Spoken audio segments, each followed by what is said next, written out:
Hola a todos, hoy vamos a ver el modelo 100, que es, como sabéis, el modelo de declaración de la renta del IRPF, del impuesto sobre la renta de las personas físicas.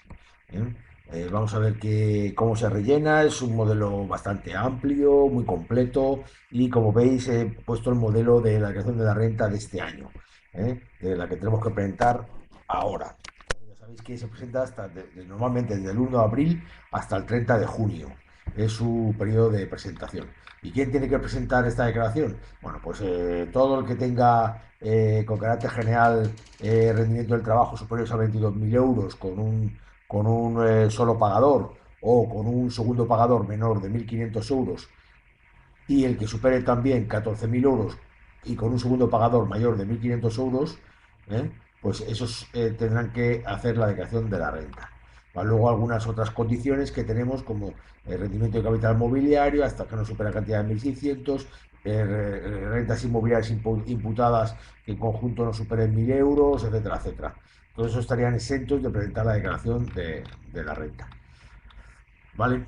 ¿Cómo se presenta? Pues normalmente vía electrónica, con el certificado digital o con el número de referencia que se saca a través de la fecha de caducidad del DNI, la casilla 505 y el número de DNI y podemos presentarlo así.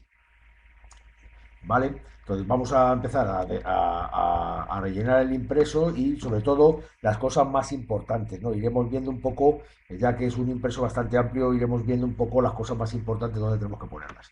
Bueno, al principio nos piden siempre el primer declarante, quién es el que declara, el NIF, el nombre, apellido, estado civil, si es hombre o mujer, está casado, cuál es su situación personal. Está casado, el nombre de la mujer y el nombre de los hijos.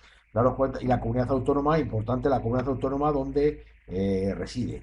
Es importante, ¿vale? Porque ya sabéis que el 50% del IRPF está cedido a las comunidades autónomas y tienen sus propios tipos impositivos para poder aplicar.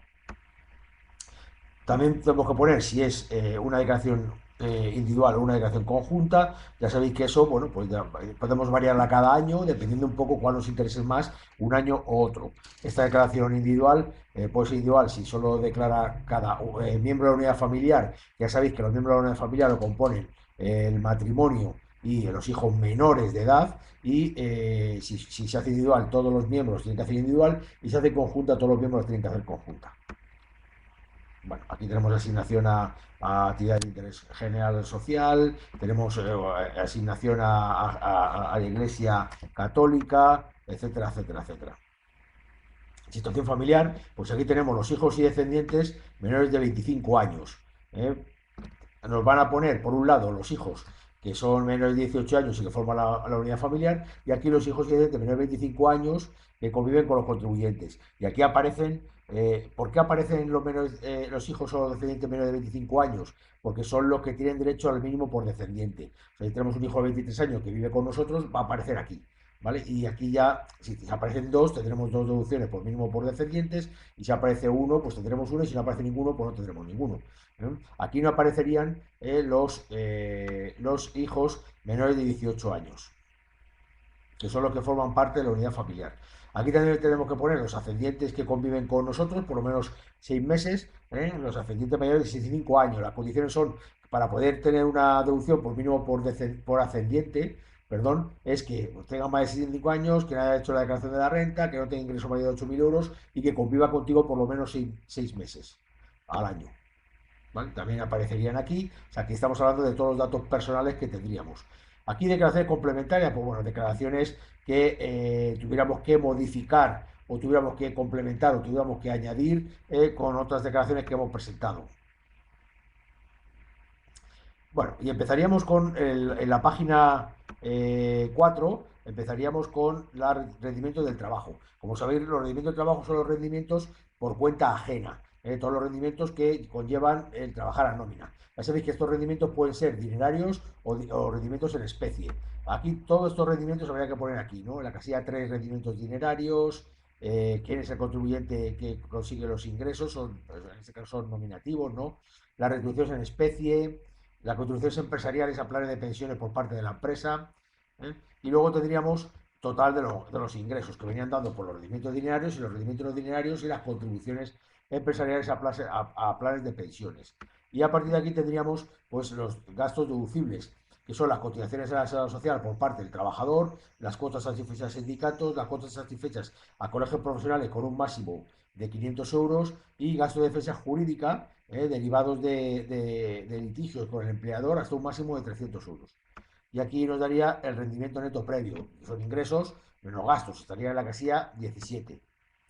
Como veis, estos gastos están tipificados, no entran otros gastos diferentes. Aquí habría otros gastos deducibles que son los 2.000 euros famosos que tendríamos por carácter general y luego tendríamos, bueno, pues daría un rendimiento neto y luego tendríamos reducciones por ingresos. Ya sabéis que cuando los ingresos son menos de una cantidad tenemos una reducción que sería aplicable aquí, en la casilla 23.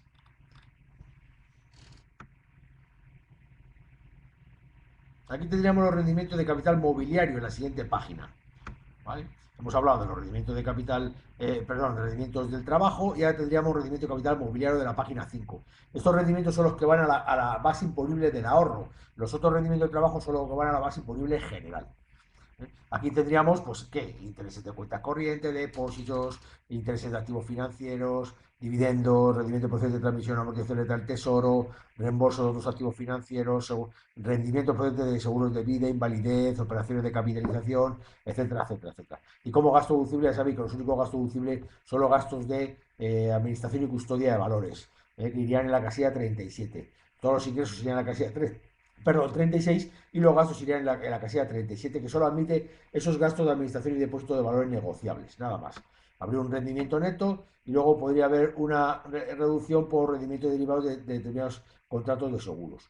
Y todo esto iría a la base imponible del ahorro, que ya sabéis que va al 19, 21, 23 y puede ir hasta el 26 según los importes.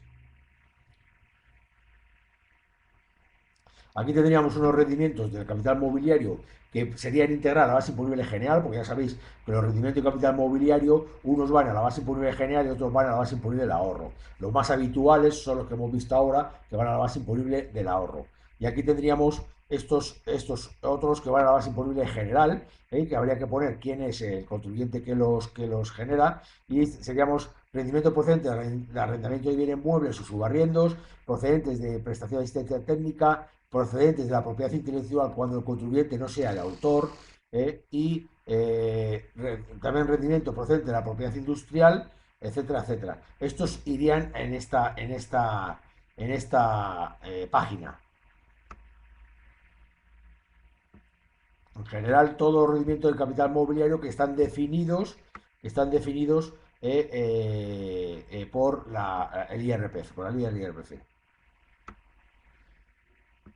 Bueno, ya hemos visto los rendimientos del trabajo, ingresos, gastos, rendimientos netos. Hemos visto los rendimientos de capital mobiliario, ya sean que van a la base imponible del ahorro o a la base imponible general, y ahora tendremos que ver los bienes inmuebles. En este caso ya estaríamos hablando de rendimientos de capital inmobiliario, que haríamos referencia a los rendimientos de inmuebles que tengamos, ya sean arrendados o ya sean que estén a disposición nuestra. Si están arrendados, ya sabéis que, bueno, pues tenéis que marcar que está arrendado y tenéis que desglosar todo lo que son la cuenta de resultados de ese arrendamiento, que serían todos los ingresos del arrendamiento y luego como gastos, por los intereses de los préstamos que han servido para comprar ese bien inmueble, la reparación y conservación, el IBI, el seguro, la comunidad, la amortización, etcétera, etcétera.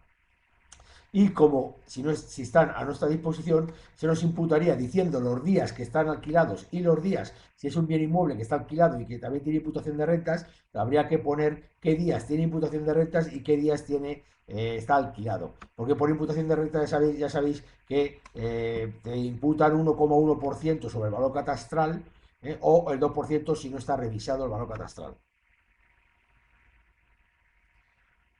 Tendríamos que decir que es vivienda habitual, es inmueble, si ha sido arrendado, si está a disposición nuestra, etcétera, etcétera. Si es un inmueble, es un arrendamiento con inmueble accesorio, como un garaje, por ejemplo.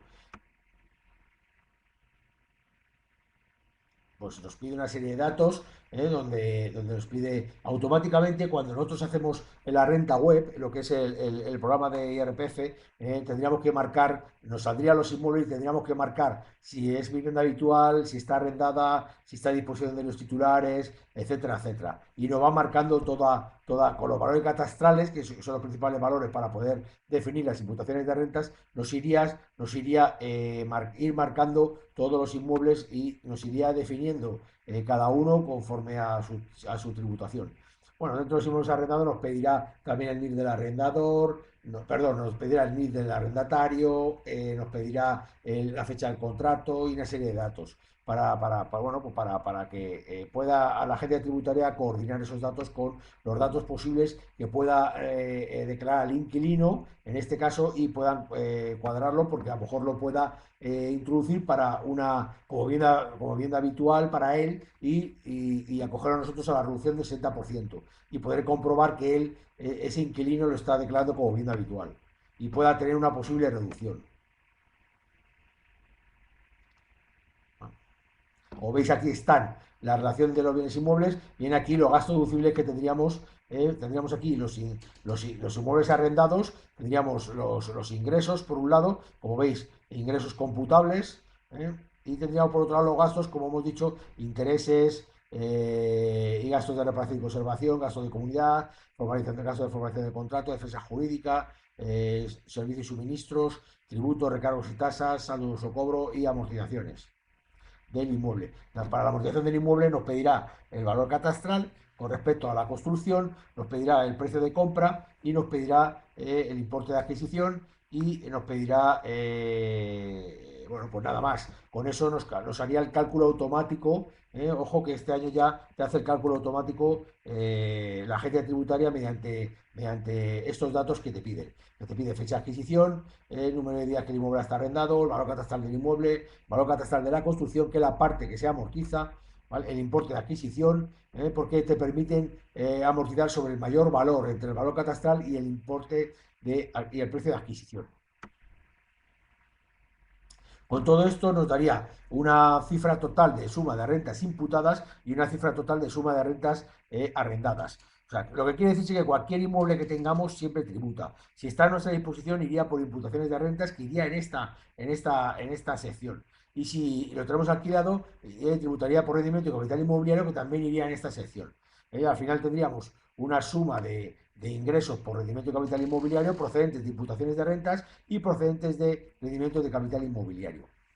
Si tenemos retenciones, las ponemos. Retenciones sería cuando alquilásemos un local, una oficina, una nave, que nos pueden hacer el 19% de retención. Y como sabéis, estas retenciones van a cuenta al final sobre los ingresos que tengamos de la declaración de la renta. Bueno, hasta ahora hemos visto los rendimientos de capital inmobiliario, perdón, hemos visto los rendimientos del trabajo, los rendimientos de capital mobiliario y hemos visto los rendimientos de capital inmobiliario, ya sean imputaciones de rentas o sean rendimientos de alquileres. Y en la página 8 nos pasaríamos ya a lo que son rendimientos de actividades económicas y concretamente en estimación directa. Aquí tendríamos las actividades económicas que realizásemos como autónomos en estimación directa, donde siempre nos pide qué tipo de actividad es, cuál es el epígrafe del IAE, si estoy acogido al régimen si es directa normal o directa simplificada, y como sabéis nos pedirá los tipos de ingresos que tenemos de esta actividad, donde los ponemos aquí, ¿vale? Todos los ingresos computables. En estimación directa ya sabéis que son ingresos menos gastos, y luego la directa puede ser normal o simplificada, que también nos pide que la marquemos. Y luego aquí los gastos fiscalmente deducibles, que vienen desglosados en ciertos conceptos: compra de existencias, variación de existencias, otro consumo de explotación, sueldo y salario, seguridad social del trabajador, de la empresa, perdón, del autónomo, del trabajador, indemnizaciones, dietas, otro gasto de personal, gasto de manutención del contribuyente, arrendamientos y cánones, reparación y conservación, suministros, bueno, lo que son todos los desgloses de gastos que pueden tener y que son deducibles en una actividad económica. Esto nos daría todos los gastos y nos daría el total del rendimiento neto en este caso rendimiento neto de estimación directa, que sería realmente el beneficio, ¿no? Entre comillas, ¿no? Rendimiento neto dentro de una actividad empresarial en el IRPF sería como el beneficio de una sociedad.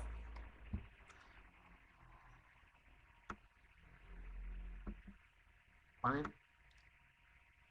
Aquí ya en la página acabaríamos con los totales de ese resultado de estimación directa, ya sea simplificado o normal, y aquí tendríamos ahora los rendimientos de actividades económicas en módulos. En estimación objetiva es en módulos.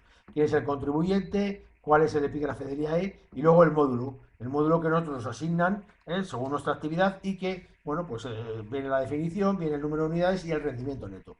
Y luego aquí, bueno, pues tendríamos que rellenar lo que es el módulo en sí. Le tendríamos unas minoraciones por incentivos de empleo, por incentivos a la inversión, y luego índice correctores y el rendimiento neto del módulo.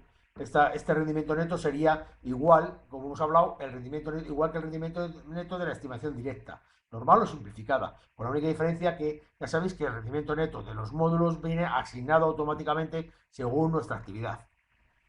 Ese rendimiento neto va indiferente a la facturación que nosotros tengamos. Aquí hablaríamos del rendimiento de actividades agrícolas, ganaderas y forestales en estimación objetiva, que es donde no vamos a entrar a rellenarlo, porque no es muy habitual y no vamos a entretenernos en esta parte. Aquí tendríamos los regímenes especiales, como puede ser imputación de rentas inmobiliarias o para trabajadores desplazados. La imputación de rentas inmobiliarias suele ser normalmente cuando se produce una comunidad de bienes, ¿vale? Una comunidad de bienes donde se explota un bien inmueble en común. Entonces se imputa a cada comunero de esa comunidad, se imputa unos rendimientos. Y que eso pueden ser por rendimiento de capital mobiliario, por rendimiento de capital inmobiliario o por rendimiento de actividades económicas, en líneas generales, o atribuciones por ganancias y pérdidas patrimoniales. Aquí hablaríamos de un rendimiento atribuido, unas reducciones y el rendimiento neto computable. O sea, si por ejemplo, en el ejemplo de aquí serían, pues tenemos una comunidad de bienes con otra persona y tenemos al 50% de esa comunidad de bienes y estamos explotando un alquiler de un local. Entonces lo que ocurre es cuando ese local tiene unos ingresos y unos gastos, y tendrá un rendimiento neto. Ese rendimiento neto se imputa a los dos comuneros al 50% y tendríamos que ponerlo aquí. Es importante que en esta página, en la página número 11, este régimen especial principalmente se refiere siempre a las imputaciones por regímenes de atribuciones de rentas, ¿vale?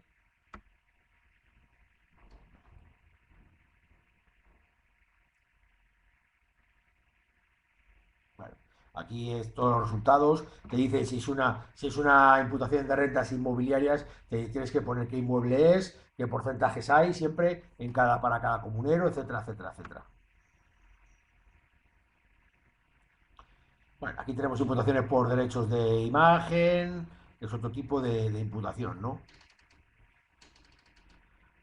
Vale. Bueno, hemos visto rendimiento del trabajo, rendimiento de capital mobiliario, rendimiento de capital inmobiliario, donde se desglosa entre imputaciones de rentas, que son cuando tenemos el bien inmueble en nuestra disposición, y los rendimientos de capital inmobiliario cuando tenemos el inmueble alquilado. Hemos visto también las actividades económicas, ya sea estimación directa o estimación objetiva, que son los módulos, y ahora estamos viendo, vamos a pasar hemos visto las imputaciones de rentas, ya sean por gestión de un bien inmueble o por una actividad económica, que puede ser una comunidad de bienes que ejerce una actividad económica también, ¿vale? O una sociedad civil. Y ahora vamos a ver las ganancias y pérdidas patrimoniales. Las ganancias y pérdidas patrimoniales, en este caso, que no derivan de una transmisión de elementos patrimoniales. Esto va a la base imponible general, ¿vale? Que suelen ser principalmente los premios por participaciones en juegos o participación en concursos, etcétera, etcétera. ¿Vale? Ya sabéis que hay dos tipos de ganancias y pérdidas patrimoniales, unos que se integran en la base imponible general y otros que se integran en la base imponible del ahorro. Los que se integran a la base imponible del ahorro son los más habituales, que son las ventas de acciones, ventas de fondos de inversión, ventas de un bien inmueble. Son ventas que se derivan de una compra y una venta, ¿no? Que hay una transmisión y porque hay una compra y una venta. Y aquí esta ganancia y pérdida patrimonial que va a la base imponible general, que puede ir hasta el 45% del tipo, ¿vale? Esto significa que son las ganancias y pérdidas patrimoniales que proceden normalmente de premios obtenidos por participación en concursos, en juegos, etcétera, etcétera, etcétera. Por eso va la base imponible general a un tipo del 45% máximo. Y es en la página 13.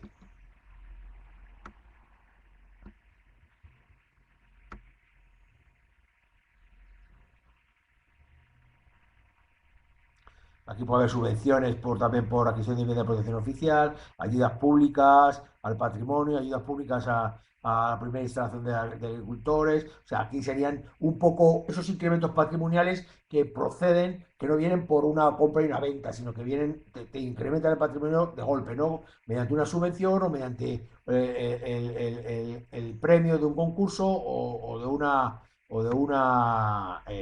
participación en juego, ¿vale? O una rifa.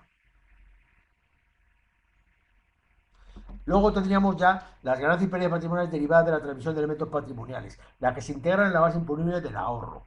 ¿Vale? Las que se integran en la base imponible del ahorro, ya estamos hablando de las que proceden de transmisiones. Por ejemplo, he comprado unas acciones por un valor, las vendo por otro, he comprado un bien inmueble, lo vendo por otro valor, y he comprado, por ejemplo, un fondo de inversión y lo vendo por otro valor.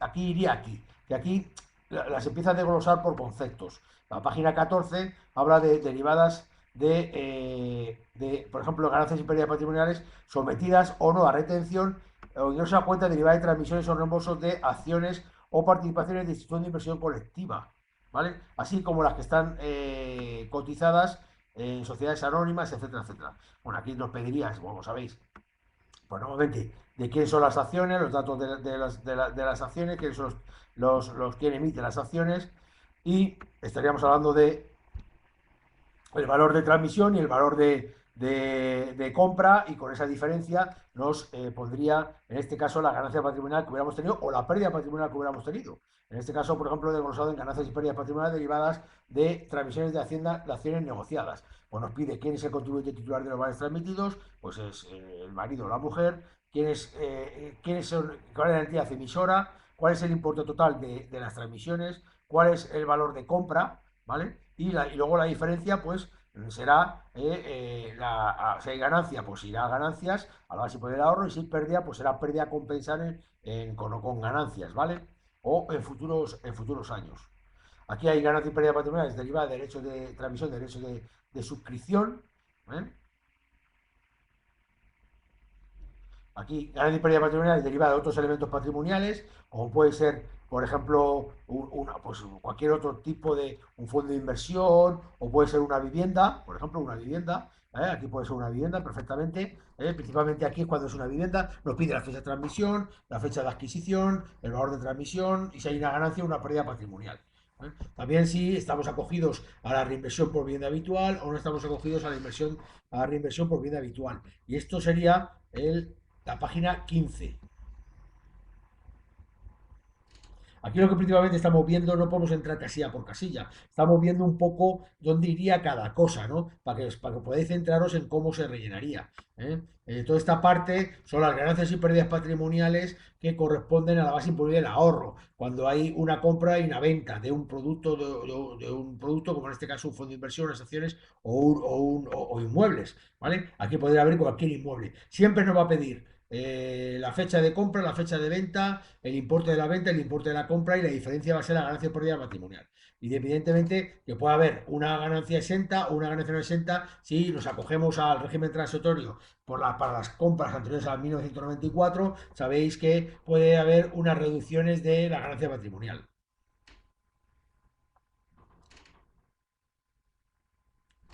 Como veis, hay diferentes desgloses de las ganancias, y aquí iríamos viendo un poco dónde irían, ¿no? Al final habrá una suma de pérdidas patrimoniales, una suma de ganancias patrimoniales que vienen de la base imponible general y que vienen de la base imponible del ahorro, para que luego nos sirva para la integración y compensaciones de rentas.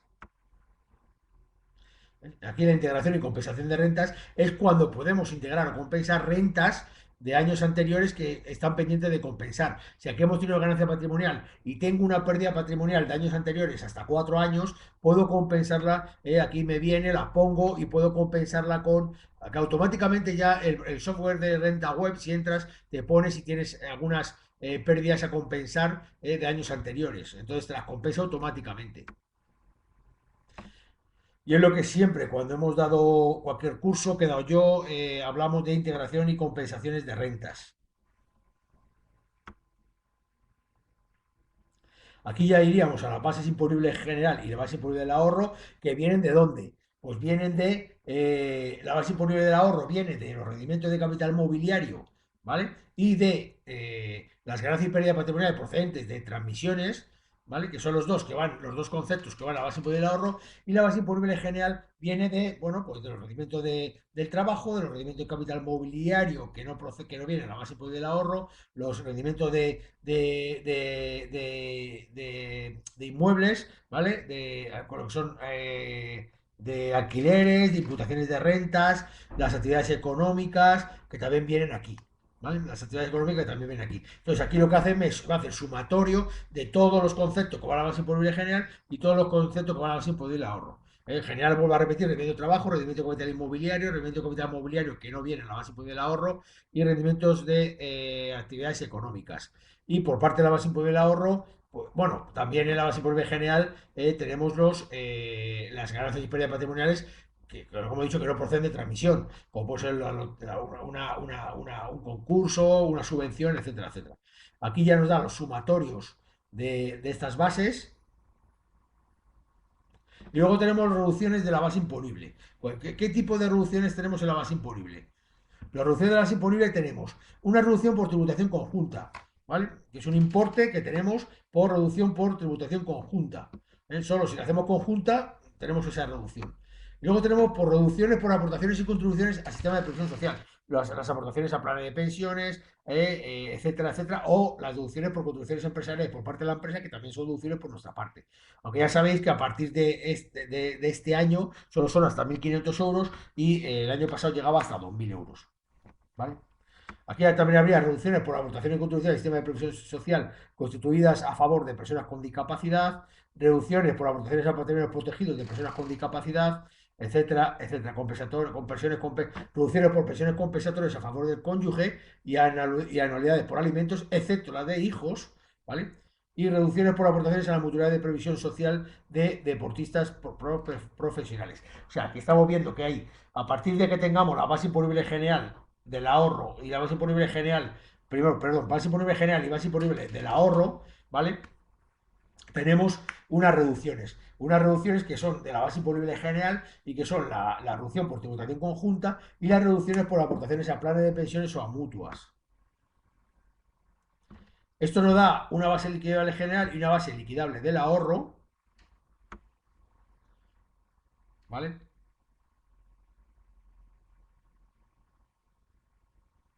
Y a partir de aquí también tenemos la adecuación del impuesto a las circunstancias personales por mínimo personales y familiares, que es el mínimo personal y el mínimo familiar. Tenemos el mínimo del contribuyente, que sabéis que son 5.550 euros, que se va aumentando según la edad, si son mayores de 65 años, de 75, etcétera, etcétera. Mínimo por descendiente, que es por hijos, siempre que cumpla con las condiciones correspondientes, menor de 25 años, y conviva con el contribuyente, con el sujeto pasivo en este caso, que no haga declaración de la renta o que no tenga ingresos mayores de 8.000 euros. Mínimo por ascendientes y mínimo por discapacidad. Todo esto sería el mínimo personal y familiar. Contribuyente menos los mínimos por descendientes y ascendientes. Aquí podríamos tener datos adicionales, anualidades por alimentos en favor de hijos satisfechos por decisión judicial. Y pasaríamos un poco al cálculo del impuesto resultado de la declaración. Sería la casilla 20, la página 20. Y aquí es donde ya empieza a aplicar los tipos impositivos. La base imponible del ahorro lo aplicaría el 19, 21, 23 y el 26 a partir de 200.000 euros, creo que es. Y la base imponible general aplicaría las escalas que tenemos hasta un máximo de 45%, donde el 22,5 es del Estado y el 22,5 de la comunidad. Ese 22,5 de la comunidad lo puede modificar la comunidad autónoma. Puede subirlo o puede dejarlo. Y todo eso nos daría las cuotas íntegras, ¿vale? Nos daría las cuotas íntegras. A partir del cálculo de la cuota íntegra, ¿vale? Tendríamos siempre, por un lado, una base imponible general y una base imponible del ahorro y dividiríamos esa base imponible general, se dividiría en una base imponible general autonómica y una base imponible general del Estado y una base imponible del ahorro autonómica y una base imponible del ahorro del Estado. Aplicaríamos los tipos impositivos a cada una, ¿vale? Y nos daría una cuota íntegra estatal, una cuota íntegra autonómica y una cuota íntegra estatal y una cuota íntegra autonómica de cada una de las bases. A partir de aquí tendríamos que restar, esto es importante que no se nos pase, de la página 21 tendríamos las retenciones y los pagos a cuenta, todas las retenciones y pagos a cuentas que tenemos por rendimiento del trabajo, por rendimiento de capital mobiliario, por arrendamiento de inmuebles urbanos, por actividades económicas, por atribución de rentas, por pagos fraccionados de la actividad, etcétera, etcétera. Todo esto nos va a restar a la cuota íntegra que nos ha salido, ¿vale? La cuota íntegra estatal y la cuota íntegra autonómica se suman y nos da una cuota íntegra general, ¿vale? Y a esa cuota íntegra general le vamos a restar todos los rendimientos que tenemos del trabajo, de lo que he dicho, de capital mobiliario, inmuebles urbanos, etcétera, etcétera, por alquileres, por actividades económicas, etcétera, etcétera. Nos da una cuota diferencial donde aquí podemos meter también por la deducción por maternidad, etcétera, etcétera, etcétera. Por familia numerosa, sabéis que tenéis una deducción por maternidad, una deducción por familia numerosa, etcétera. No vamos a entrar porque hay unas cuantas. Aquí tendríamos la parte del IRPF que corresponde a la comunidad autónoma donde reside el contribuyente.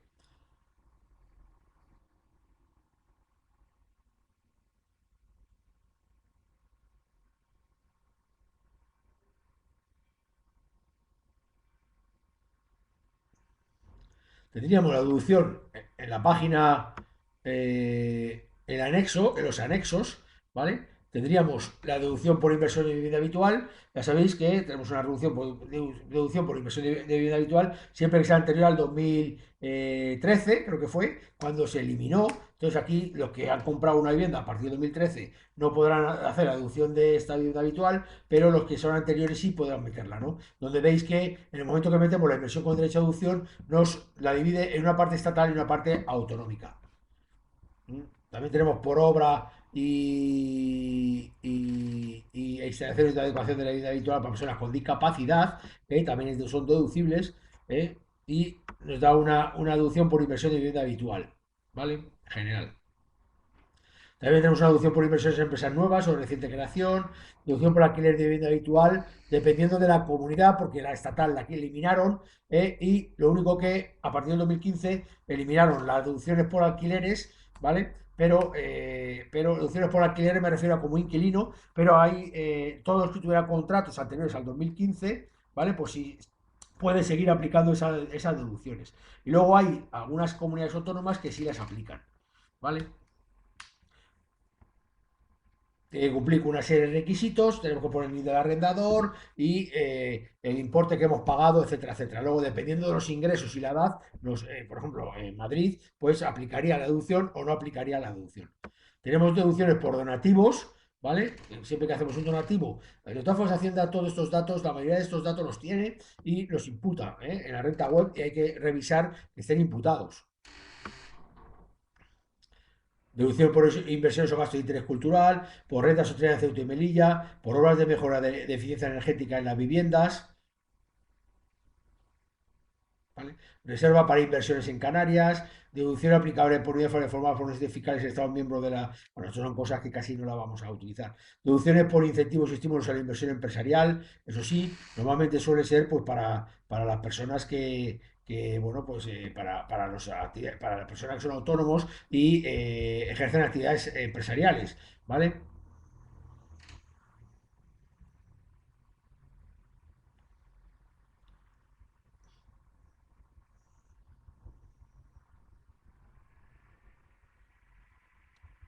No vamos a tener muchas cosas más importantes. Estos son, vuelvo a repetir, es tanto de lo mismo. Y luego tenemos deducciones autonómicas, que vienen por autonomías. Cada uno, si es de Andalucía, pues tiene una serie de deducciones por nacimiento de hijos, o adopción, por beneficiar de ayuda de vivienda protegida. Por ejemplo, voy a coger Madrid, que es donde estoy yo, ¿vale? y que es la que me sé realmente. Pero bueno, cada uno, por eso es importante poner siempre en el domicilio fiscal, ¿vale? Y poner qué comunidad autónoma es la tuya. El domicilio fiscal es muy importante porque te puede imputar muchas cosas. Si tienes deducciones por vivienda habitual o algún tipo de deducción, pues te tienes que poner siempre el domicilio fiscal, que es donde vives, y la comunidad autónoma. Aquí en la Comunidad de Madrid, por ejemplo, tienes por nacimiento de hijos, adopción, por adopción internacional, por acogimiento de familia de menores, por acogimiento no remunerado de mayores de 65 años, arrendamiento de vivienda habitual, por gastos educativos. Lo que hablamos por rendimiento de vivienda habitual es por ser inquilino de una vivienda, ¿vale? Por gastos educativos, que uniformes, inglés, escolaridad siempre que sean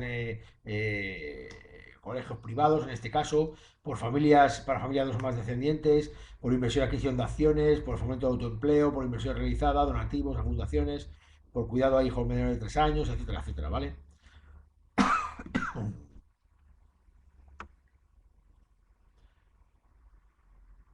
Pero esto ya cada uno es por su comunidad.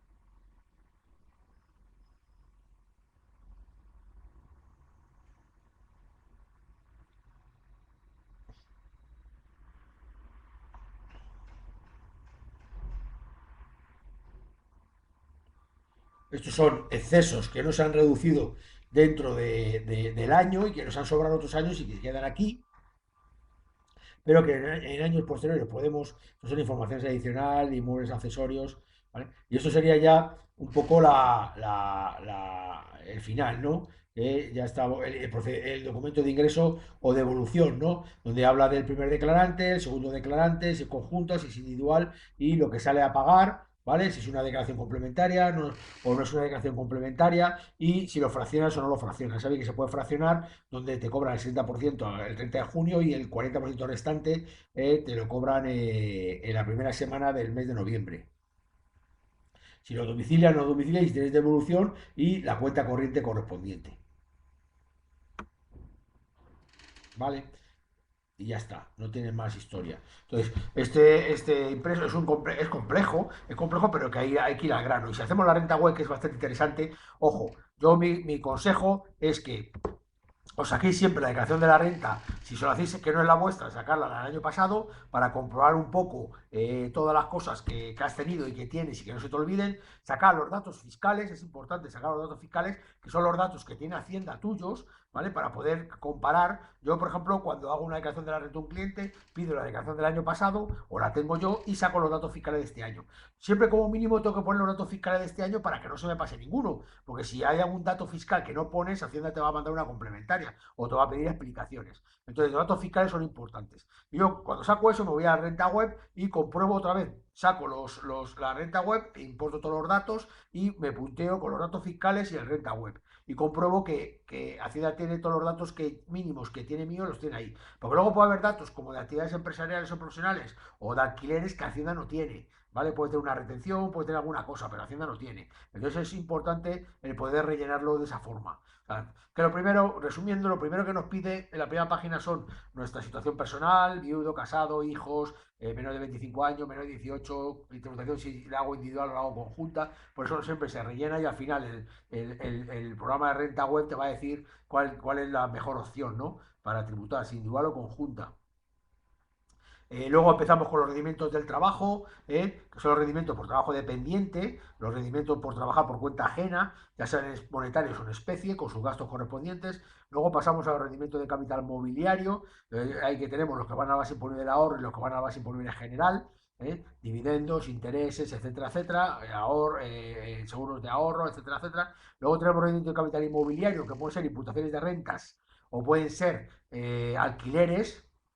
Luego vimos las actividades empresariales son profesionales por estimación directa o por módulos. Hemos visto las ganancias y pérdidas patrimoniales, Ya pueden ser con las que van a la base imponible del ahorro, que son las que vienen, las que proceden de una compra, una venta, y las que van a la base imponible general, que proceden de, pues, de un concurso que se ha ganado, de una rifa, etcétera, etcétera, o una subvención. Luego hemos llegado a la integración de rentas en este caso para compensar, y tenemos dos bases imponibles, la base imponible del ahorro y la base imponible general, que cada una se divide en dos cuotas, en dos bases imponibles, una del ahorro autonómica, del ahorro estatal, y otra de general del ahorro y general estatal.